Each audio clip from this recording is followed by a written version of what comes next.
Thank you for listening to the Radio Maria podcast on the world family of Radio Maria stations. Thank you so much for listening to the Radio Maria podcasts. It's thanks to listeners like you who donate that enable us to continue delivering quality content to listeners around the world.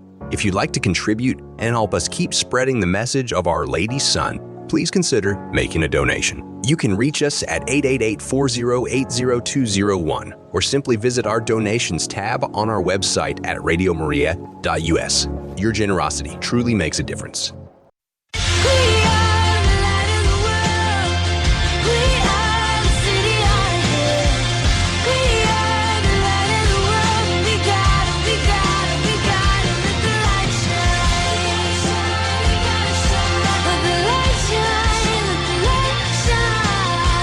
You're listening to Radio Maria, a Christian voice in your home. We now bring you A Light in the World with Christine Rossi. Well, welcome to A Light in the World. I'm Christine Rossi, your host today, and every Wednesday here on Radio Maria, a Christian voice in the whole wide world. Thank you for being with us today. This is the midpoint of summer already. You know, after July 4th, the summer goes by so quickly, but there's a lot of good sales out there. This is the memorial of St. Bonaventure, who died in 1274. He was an Italian Franciscan and the patron saint of bowel disorders. So if you have stomach problems, go to Bonaventure.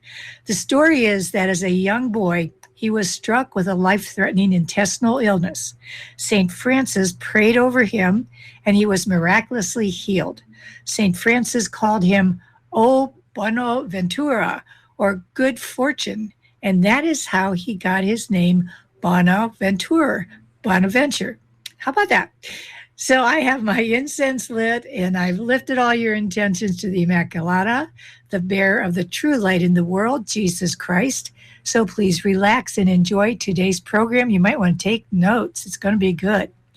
Last year, you might recall, I had Betty Borsage as my guest, sharing the book Our Lady's Psalter from Father Robert Bradley, published by Angelica Press.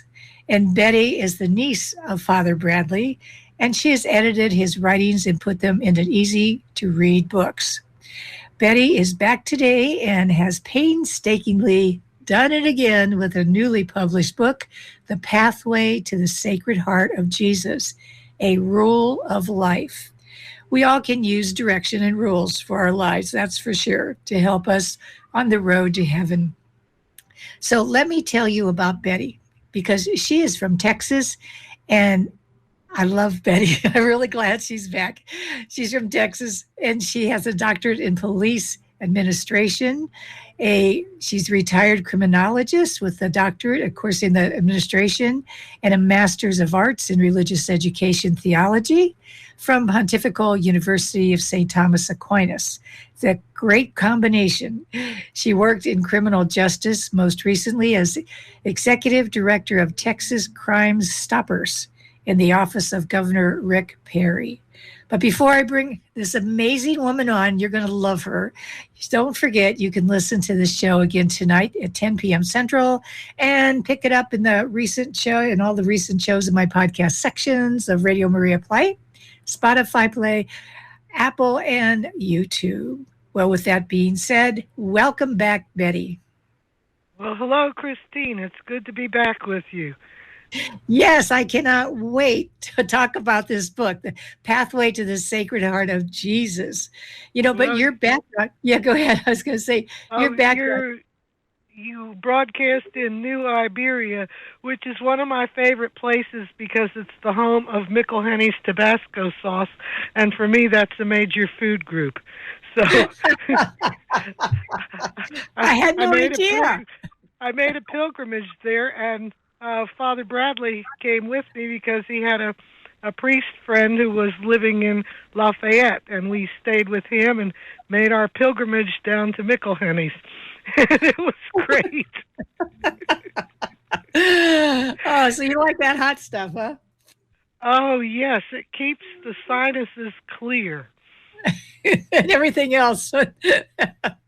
Yeah. You know, you are so great, and your background is so unique. And for those who are just getting to know you today. They maybe didn't hear your interview last year. Please share with us a little bit about your background in criminology and the Crime Stoppers.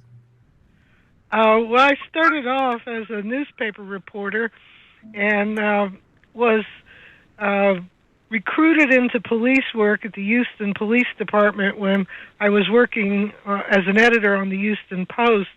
And from there, I was hired by the International Association of Chiefs of Police in Washington to do work with research studies that they were doing, but became their manager of training and set up training programs all over the United States and Canada.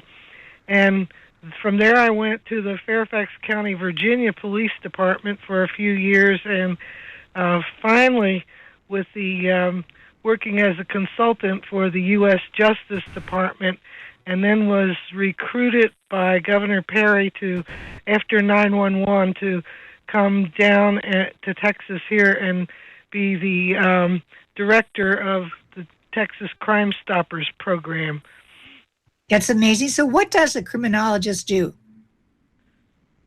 We become experts in criminal behavior, and we do studies and things like that. Like, I worked on one that was a huge study funded by the U.S. government on juvenile delinquency. And so we were looking at what were the causes of delinquency and what was the police role and responsibility in dealing with juvenile justice issues, different things like that. And it gets a little deep sometimes for the professors who teach it, but for those of us who are actually working, it's a realistic type of thing that we do, of finding out what is going on to cause crime and what can be done to prevent crime.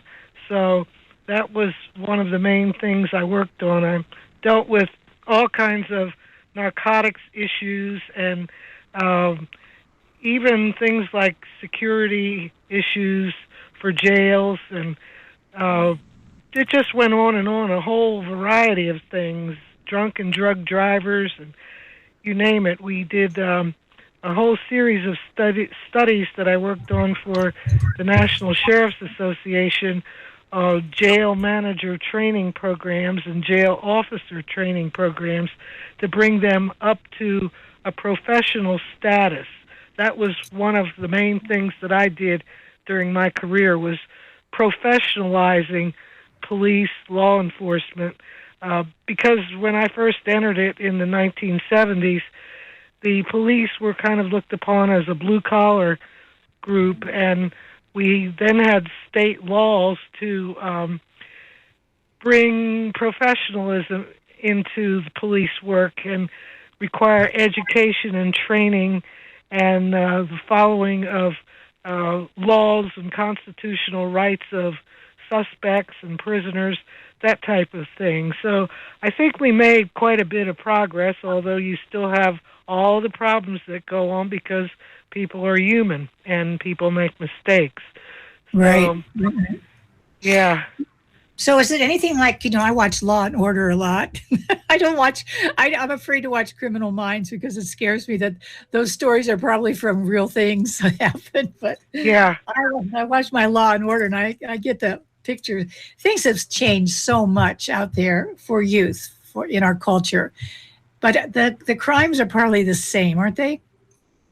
Crimes have the basic crimes that the FBI considers as the top major crimes for reporting by every police department, like murder and armed robbery,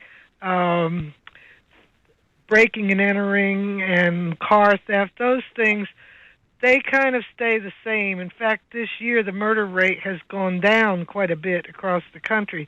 But there's other crimes that rose up that I watched happen over the years. For instance, we went through a whole era where we had skyjacking of airplanes, and that was brought under control. Then we got terrorism. We got domestic terrorism, international terrorism hitting the United States. But among the youth, we got an amazing amount of different types of criminal activities that we'd never really seen before. And I think a lot of it is connected to the explosion of the Internet and the social media, that kind of influence. But we also have all these, the child trafficking problem that's going on in this country, and the just ruining people with the drugs and those kinds of things. That has exploded over the years. I don't know how it can be controlled, really, except through people becoming good practicing Christians. And they need to be on the pathway to the Sacred Heart of Jesus, right? They really do. Really do. Really do, but we've had quite a bit of a loss of faith in this country over these last few decades, and that has contributed to crime, sin, everything you can imagine has come forth from the Internet, and you can do whatever you want to do almost. Of all this, I'm reading every day here in Texas on one of the websites that captures the Texas news. Every single day, teachers are being arrested for sexually assaulting students. And the thing that's puzzling to me is that most of these arrests are of women teachers who are in their 20s and 30s, sexually attacking 14-year-olds, 12-year-olds, boys, and you can't explain it except that people have given up on God. They have no faith in their life, and so what else can they do? They get all these ideas that come to them, and who sends them the ideas? Satan sends them. Yeah. And so that's what's been happening in this country. And so I put this book together of what Father Bradley was teaching, and because his goal was to get people to try to live within the Sacred Heart of Jesus. Of course, he was talking to Catholics, and he found after Vatican II, really, that people were not getting catechized properly. And so they weren't learning what the Eucharist was. They weren't learning about the Sacred Heart or devotions. The catechesis had actually become pretty terrible. And now you see statistics like these different surveys, like the Pew Foundation will say that 70% of the Catholics we surveyed who identify as Catholics do not believe in the real presence of the Holy Eucharist. They think that it's just a symbol, like the Anglicans do, like the Protestants do. And so what happened to cause that? And Father said that it was lack of catechesis, and he wrote quite a bit on catechetics and he worked for a new catechetical program that was founded by Cardinal Otti in the Vatican at St. John's University in New York. And I don't know if you're familiar with Father John Hardin, who was a Jesuit, one of the leading Jesuits in this country when it came to teaching the true faith. He was one of the professors that founded it, and he hired Father Bradley away from Seattle University to come to New York and teach in this new catechetical institute that the Vatican designed, simply because they saw that catechesis had really fallen by the wayside in the United States. And so they wanted to train catechists.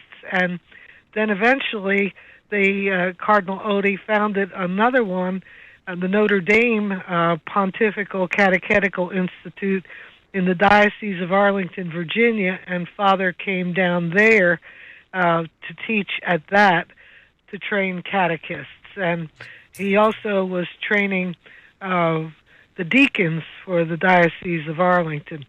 That's so important. Yeah, so tell everybody what your connection is with Father Bradley. Because everybody doesn't know. Oh, okay.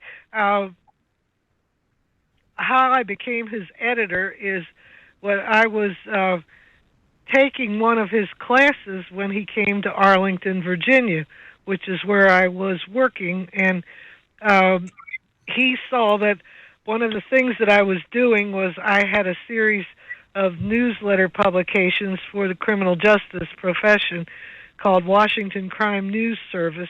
He liked my newspaper on organized crime, and so he was fascinated with that and read it and liked my writing style. And his brother, my Uncle Dick Bradley, who was also a Jesuit, he would always tell Bob Bradley, he'd say, "Bob, you keep talking to the quarterbacks. You've got to start talking and writing to the guards and the tackles out there." And so he was writing, and he was writing some serious things on analyzing some papal documents and things like that. And he asked me, he said, "I think this is too serious. Can you edit it for me?" And so I did, and I showed him where he was confusing the living daylights out of people. And I told him that even in his classes, I said, "We're sitting there and we're taking notes, and you're very good and you're going along with it, but then all of a sudden you lapse off into Greek, and then you want to go and describe the etymology of a Greek word, and you lose us." And so I started working with him as his editor, and it just grew and grew and grew to where he was taking everything through me to edit and look at. He was getting articles for Homiletic and Pastoral Review for the clergy, and he wrote a lot for Lay Witness magazine that was published by Catholics United for the Faith. And so we went over everything, and it just kept growing. And then finally, that's what he told me. He says, "You got to get a master's degree in theology." And I asked him, "Well, what would I do with that? I'm working in criminology." I said, "Right now, I'm working in organized crime and narcotics trafficking." He says, No, you got to get one. It's going to help you with my writing and everything." So I did, and the guys I was working with would just pick on me terribly while I was going through all the classwork and everything so that's really going to help you trying to analyze what the 5 New York City mafia families are up to, right? And yeah, but I got the degree, and I kept thinking to myself, well, what am I going to do with it?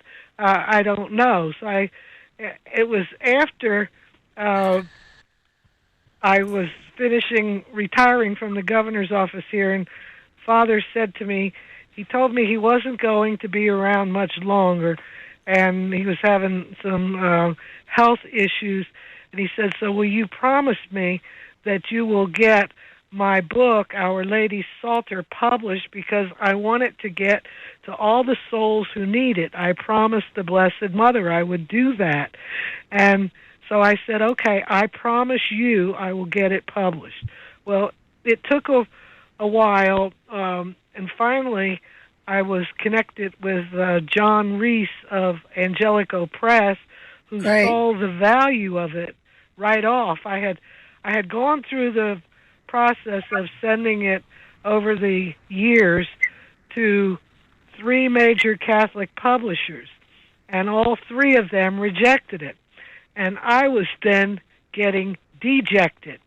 But I have a good friend who was a friend of Father Bradley's, Dr. Mike Foley. He's a patristics professor at Baylor University in Waco, and we met him through the traditional Latin Mass here in Austin, and he has a lot of books published. The main one is called Drinking with the Saints. That's very, very popular, a big bestseller. And I bet it is. yeah, and so he says, do you mind if I send the manuscript for Our Lady's Psalter off to Angelico Press? And I said, no, Mike, that would be great. Well, it was accepted for publication within just a few days, and John Reese, the publisher, saw that this, yes, indeed, was a very valuable book that would help souls. So he published it, and once that was published, he asked me, well, what's the next book? And I said, well, wait a minute. And he says, but you already told me you have 3 crates full of Father's writings that he left you. And I said, I do. And tapes, cassette tapes from like about 40 years worth of conferences and retreats and God. sermons. And yes, 3 giant plastic crates under my desk here that I'm now kicking with my foot. And so he says, okay, we need another book. You put these writings together. And I just thought, wow, what do I do? And I spend a lot of time here in our Adoration Chapel at my parish, and I have conversations with Jesus, because that's what we're all supposed to do. And he told me, he says, you're going to do a book on my Sacred Heart and what Father taught about it. I said, wow. well, yes, I know everything he taught about it, and that's all. It was his main theme. And he says, yes, so you will get out all the tapes. He gave a whole retreat on this very book, on the Sacred Heart. And then he gave other retreats on the Holy Eucharist. And so I began work. And all along the way, no matter how frustrated I would get, how strenuous it was transcribing these tapes word for word and getting it all down, I had this help from Jesus. Just go over there to our chapel. I moved to be here right close to it, and I'd take my notebooks like Mother Angelica always did and just sit there and listen to him to advise me and tell me what to do. And he would tell me when I was missing chapters. I thought I was finished with the book when I had everything on the Holy Eucharist and the Sacred Heart and the Rule of Life. And he says, no, you're missing 2 more chapters. And I said, well, what are those? And he says, there's a chapter that's needed on penance. And I said, do I have anything that Father did on penance? Yes. In that box of tapes, you have a whole retreat on penance. Go work on that. A retreat conference talk. And so I found that. And then again, I thought I was done. There were 10 chapters. No. You need to do a chapter on suffering. And I said, I do? Yes, you have a file. He wrote a long article for Lay Witness magazine on salvific suffering, Pope John Paul II's document. Go get that article and edit it a little bit and put it in the book. We need that. So it proceeded. With no end, yeah. It just went on, and then when I thought, okay, I got 11 chapters here, I'm just about ready to do the final edit and proofreading and send it off to the publisher. And then I was told by Jesus, no, you need another section in the back. And I said, well, what's that? He says, give them all the spiritual resources that they need, devotional resources, all the acts of consecration to the Sacred Heart and to the precious blood and the Holy Eucharist, and put in a bibliography, and put in, there's a good encyclical that Pope Leo XIII wrote on the role of the laity in the Christian life, summarized that and put it in. And then he said, Father Dolindo Rutello, right, put that in so that people can learn how to surrender themselves. Surrender prayer, yep. And he says, and then the bibliographies, all the recommended readings. And I said, okay, I can do that, because in the folder where Father, that I have on the rule of life, he taught a class, at a graduate school class at the Notre Dame Institute, on the rule of life after he had developed it. And so he had a pile of handouts in there, and I looked through his handouts, and sure enough, he was giving people all these consecrations, and he had a bibliography, and those types of things are so useful to the people who are using this book. They don't have to go find them themselves. And I put them in, and then I added an additional bibliography based on every chapter of current books that are excellent. And I actually have every single book that is in here in this new bibliography. And that way people can be helped with outside reading, because there's so much good material that's being written today by priests and lay people, and reprints of what the different saints wrote over the centuries, and just excellent materials out there for people to learn. Now, Betty, I don't mean to, I hate to interrupt you, but we're going to take a quick break and take a break, take a breath here. And when we get back, I want to get into the book, especially about the pathway, how he talks about the pathway is narrow to heaven, and, you know, things you have to get over, and how being one in the Sacred Heart of Jesus with the Eucharist can help us on this pathway, because it's so essential. And I know a lot of people see the title of the book, The Pathway to the Sacred Heart of Jesus. What are the steps? And we want to talk about the steps, too, to help them out. And okay, so we'll be right back, so don't go away, Betty. And I think I found a good song, a Sacred Heart song for our break.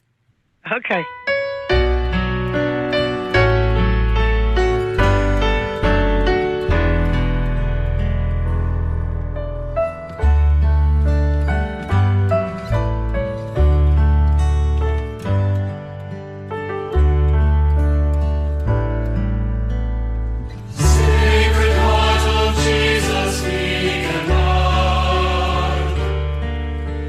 Look on us and keep us by your side.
listening to Radio Maria, a Christian voice in your home. We now return to A Light in the World with Christine Rossi. Well, welcome back. I'm Christine Rossi, and we're having a really interesting conversation with Betty Borsage. I love to say her last name, even though it's wrong. She will tell me the right way to say that last name. But after his ordination, Father Bradley in 1955 began telling people that there was a pathway to heaven, and the pathway flows from and leads to the Sacred Heart of Jesus. But he also said the pathway is narrow, has many rocks, I love this, crevices and cliffs, an occasional avalanche of boulders and ice with grizzly bears and mountain goats who would attempt to shove us off that pathway to our death. I think we've all had days like that or weeks like that where, the avalanche is coming and we're trying so hard to be good, and then all of a sudden, we're ready to go flipping off that pathway. So, Betty, now go ahead, Betty. You back with us, honey? Yeah. And, go ahead. He started focusing. Well, he began announcing to the family at age 3 that he was going to be a priest. So he would focus his life as a child and teenager on becoming a priest. And he served daily mass for the bishop of Spokane along with his brothers. And everything he did, he thought, I can get to living with Jesus if I only do these different things. And so he got advice from not just his mom and dad, but from the Blessed Mother. He was really devoted to the Rosary, and from the Bishop of Spokane at that time. Bishop White was his name. And he learned that, yes, we can go eventually live in the Sacred Heart of Jesus, because the Sacred Heart is wide open. Remember that the centurion thrust a spear into that heart, and it's wide open for any of us to go there. So then he spent his teenage years trying to figure out, okay, so we could go live in the Sacred Heart, but how do we get there? There's got to be a way. There's got to be a road, a pathway. He says, because I know for sure that we're being taught in school that there's a big wide road to go to hell, so how do we get on this pathway to get up into the Sacred Heart of Jesus so that we can then live there and go to heaven? And he worked on it, and gradually, with his prayers and meditations, he realized that this pathway is actually the Holy Eucharist, and especially daily reception of the Holy Eucharist. But if we can't go to daily Mass, we can make spiritual communions and unite ourselves with Jesus in the daily Mass, and we can go make visits in our churches. If the church does not have a separate adoration chapel, just go into the quiet church and sit in front of the tabernacle and be there with Jesus, because he wants us to come visit him. He doesn't want to be sitting there alone in that tabernacle. So he figured out that that's the way you get there, the pathway. So that's what he began teaching to people. He said, I got to teach this to everybody. And when he was ordained in 1955, he made that his mission, to focus his work on his priestly work, not his professor work, but his priestly work on teaching how to get to the Sacred Heart of Jesus. And as a result of that, he eventually produced for Catholics United for the Faith this rule of life, because he kept talking about, yes, we have to get on the pathway to live in the Sacred Heart of Jesus. And people who were listening to his sermons or who were at his retreats or his college students would say, Father, you keep telling us that, but how do we get there? Right. And so that's when he figured out, yes, we need a rule of life. Took another few years of him working on it to come up with a rule of life in 3 stages that is fairly easy for everyone to do if you're starting from scratch. And he said the first thing you have to do is you have to learn about the Holy Eucharist. You have to realize that this is not some symbol you're receiving. This little white circle of bread is not a symbol. No, that is Jesus himself, his body, blood, soul, and divinity. So you are taking Jesus to live within you, and at the same time, you are giving yourself to live within him. And that is the first step, is this devotion to the Holy Eucharist. And that's why you'll see in this book that there's 4 long chapters on the Holy Eucharist, even going through the history of it, because he wants everyone to know exactly what the Holy Eucharist is so that they can then renew their interior life. And that is where the pathway, that's step 2 of the pathway. The first step is getting to know the Holy Eucharist. Step 2 is where you start looking at your interior life. Am I receiving Jesus worthily? If not, what am I doing wrong? And that's where the examination of conscience comes in. That's where penance comes in. And then you begin these first steps. He explains, he has a whole chapter explaining why we need this rule of life and why we have to interiorize our prayer and what is involved in our work in the church and our work for others. And he says that this is possible for every single solitary Catholic to develop a personal rule of life and find themselves living in the Sacred Heart of Jesus.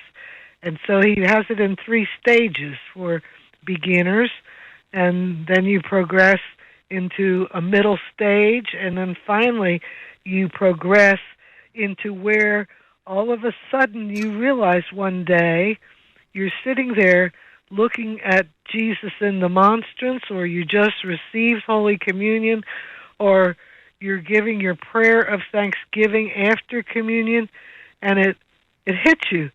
I'm living in the Sacred Heart of Jesus. You reach stage 3. You're living there, but what is it like?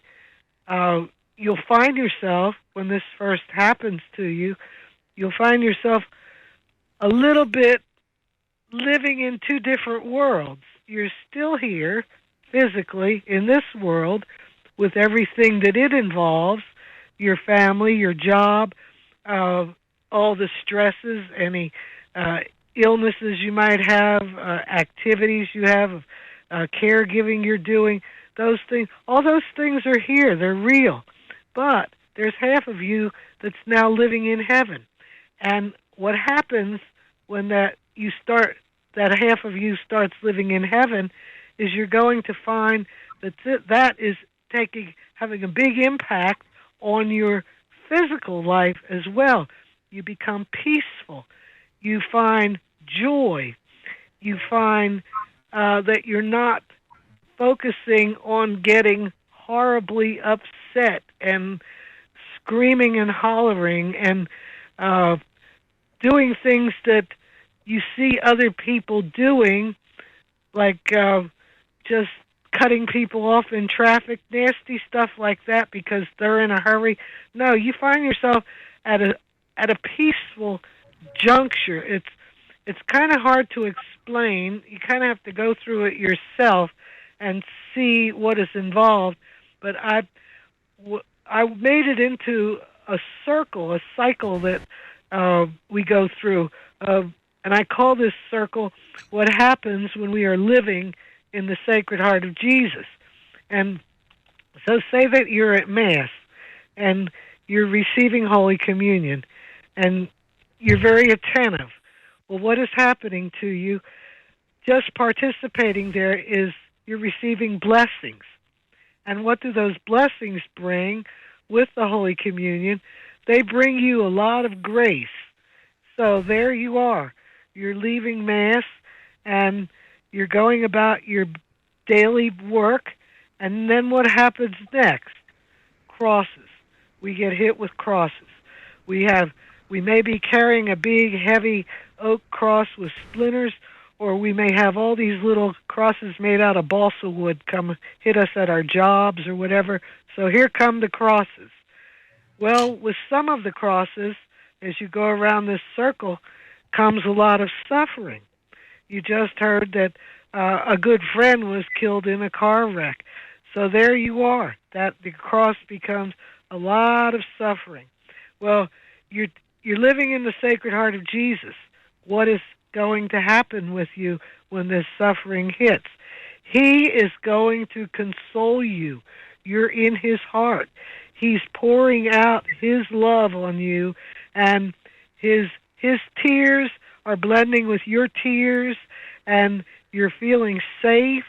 And the next thing you know, you're back receiving blessings, and then more grace. And it goes on. That's the cycle of living in the Sacred Heart of Jesus. It's not easy, but you're going to find, once you get there, that you're a new person. You're not the person you were before. You're just new. That's really special. I love what you said, the whole thing. And you do become a new person. And some people who knew you before just wonder what happened to you. But in phase 1, I took some notes down from the book. It says also Mass and Holy Communion, as you said, confession. He said prayer and reading, maybe a half hour a day, spiritual reading and prayer. Mortification, I like that. Self-denial each day, at least of one thing that you're going to deny. Maybe that extra helping of food, or that extra look at your computer, or whatever. He talked about works of mercy, teaching the faith, visiting the sick, the elderly, just reaching out from yourself. Maybe you're a part of an apostolic action, a charism, third order something, or a prayer group that is very devout, and guidance in an annual retreat. Retreats are really good if you choose the right ones. A retreat can really open you up and make you walk out of a retreat room on air. Don't you agree with that? Yes, silent retreats are the best. If you can get a good silent retreat for a weekend, it's very refreshing, and it gives you a lot of time to just sit in front of the tabernacle or the monstrance and just reflect and see what Jesus has to say to you. And the other thing you're going to find is there are fellow parishioners who tell me, they say, I go to the Adoration Chapel, but I don't understand why I'm there. I'm just sitting there, and nothing is happening. And so what is the purpose? And I said, well, you're supposed to be having a conversation with Jesus. And they said, you mean talking with Jesus like I talk to my husband? I said, yes. Well, no, we don't do that. I never heard of that. And how do you do? I said, wait a minute. We are all called. I said, prayer itself is a conversation. Yes. And when you're having a conversation with God in prayer, well, in a conversation, you don't just do all the talking. Doesn't the other person get a chance to talk to you? They look at me, well, yes. I said, if you don't let your husband talk to you when you're having a conversation, you're going to have a divorce. So, really, so if you're sitting there in front of Jesus at the Adoration Chapel, and all you're doing is reading a book because you don't think you could have a conversation with him, I said, try it. Sit there silently and say something to him. Ask him a question. Just sit there and say, Jesus, I love you, and see if he has anything to say back to you. Well, they come back and they tell me, you're right, it works. Jesus talks to us. We can have a conversation with him. I said, yes, that is what prayer is. prayer is not just reading stuff out of a book and Right. having a conversation. And so they're amazed. And everybody can do this. And this first step of the rule of life, what Father taught was, he said, people would say to him, "Oh, but I'm so busy. I got all these activities, and I got this family, and I have to work overtime, that kind of stuff. I don't have time." He says everybody has time, and he shows you in, I think it's chapter 10, how you can find the time that you need, because most of us are wasting at least a couple hours a day. And we could use that time to devote more to our spiritual life and finding our way to live in the Sacred Heart. And he said that you have to make a rule of life that is yours and yours alone. It can't be anyone else's rule of life, because then you're just latching onto something that you might not follow. It's like all these popular diets. Okay, have you ever tried to follow one of these diets? And we all have. Do what the good doctor is saying in his book. Eat this for breakfast, eat this for lunch, eat this for dinner. But I don't like that. Well, it's the same way with developing our rule of life. We have to make it personal, just for us. If we want to read Scripture, we can read Scripture. If we don't like to read the Liturgy of the Hours, well, why would we force ourselves to do that when we would rather be reading something else, like something one of the saints wrote? And it's a common thing that we all have our own preferences, and that's exactly what people should do when they're making their rule of life. It's got to be yours, or else it won't work. And you'll find yourself stumbling. You'll find one of those avalanches on that pathway, Right. sending you down quite a bit and burying you with the snow. And so you got to do it yourself. And that's the only way diets ever work. Well, there has to be a degree of discipline involved in it. And I think that, it takes about 90 days to have something become a habit. I mean, that's just known fact. So if you could hang in there for 90 days and do these different things that we're talking about, and really sitting down, and I highly recommend both of these books. But the Our Lady's Psalter, if you like the Rosary, and I love the Rosary, you sit down and you read these mysteries. You can ponder on one of those mysteries, the way he writes about them, for an hour. I'm not kidding. You can just sit and really take it in. And this pathway to the Sacred Heart of Jesus, I was so surprised when I opened up. I figured it would be a 1, 2, 3, 4, 5, 6, 7 thing that you do to get the pathway. I didn't realize that I was going to be opening up a whole new idea of how the Eucharist should be visualized and brought into your heart and into the Sacred Heart. I mean, the way he puts this together, Betty, and how you made it so much easier to read than probably his original tapes, I imagine, right? Oh, yeah. I had the tapes were the bane of my life, but it all came out well. I mean, when you got Jesus wanting you to do this, and he's directing you every day, and he's nagging, and then you got his mother nagging you besides, well, you're going to do it, and it'll get done. But I want to tell you, mentioned that it takes 90 days to form a habit. I was experienced at that, but it only happened in 40 days with going to daily Mass, and it was back in the Diocese of Arlington, Virginia, when my pastor, who was a crusty old Irishman, I said to him, "Why do people go to Mass every day, and why are you having a special Mass at noon every day during Lent?" And he says, "People go to Mass because they want to get to know Jesus." And that's when I was still learning a lot. And he says, I'll tell you what, I'll make a bet with you. If you go to Mass every day during Lent, you will become addicted to going to daily Mass. And I said, oh, I don't think so. And he said, okay, the bet is on. If I win, meaning him, Right. you will buy me the most expensive bottle of scotch that they sell here in Virginia. So I said, okay, Monsignor, the bet is on.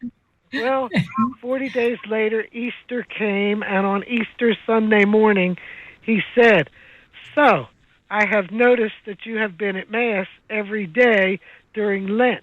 Are you going to keep going? He says, I said, yes, Monsignor, you were right. And he said, so, I'm expecting you to be delivering my fine bottle of scotch tomorrow.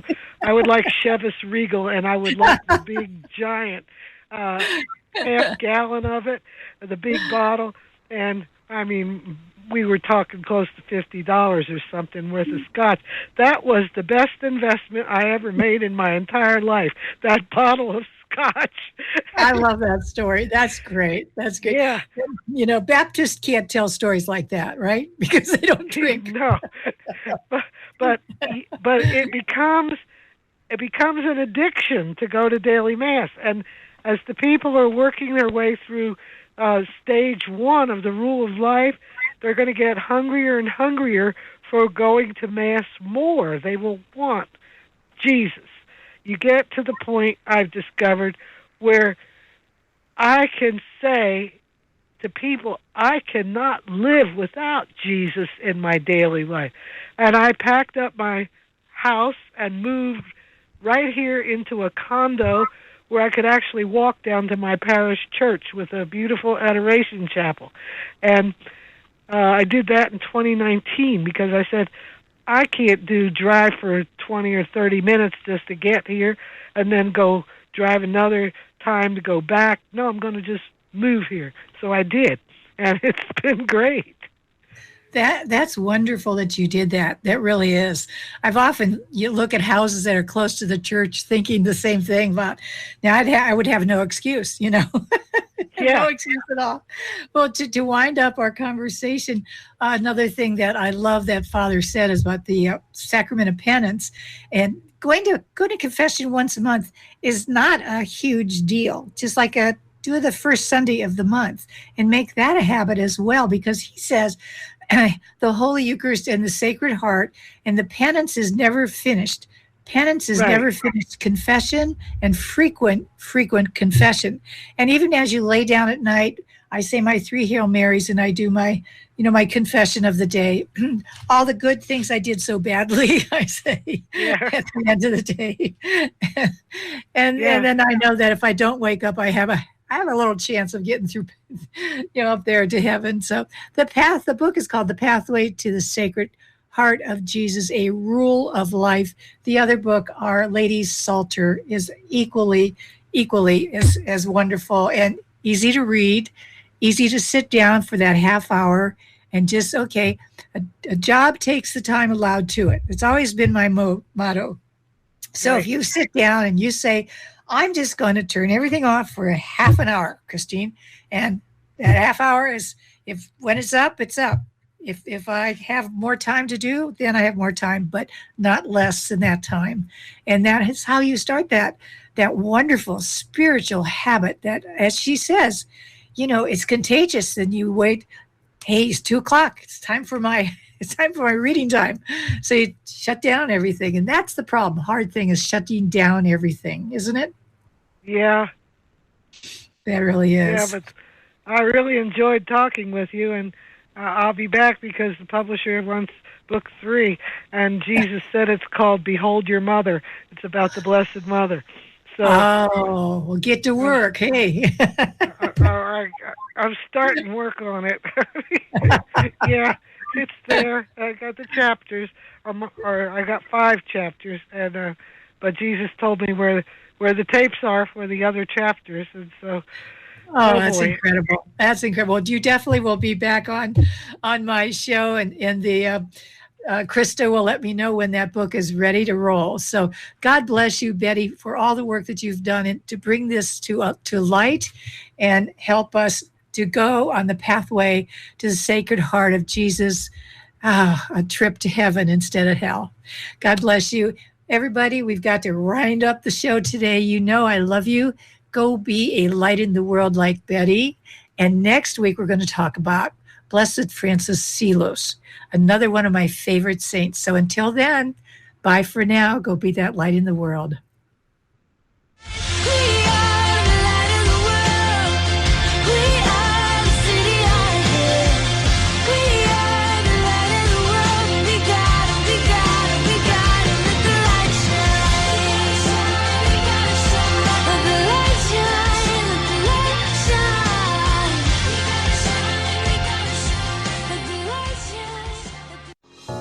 Thank you so much for listening to the Radio Maria podcasts. It's thanks to listeners like you who donate that enable us to continue delivering quality content to listeners around the world. If you'd like to contribute and help us keep spreading the message of Our Lady's Son, please consider making a donation. You can reach us at 888-40-80201 or simply visit our donations tab on our website at radiomaria.us. Your generosity truly makes a difference. This has been a Radio Maria production.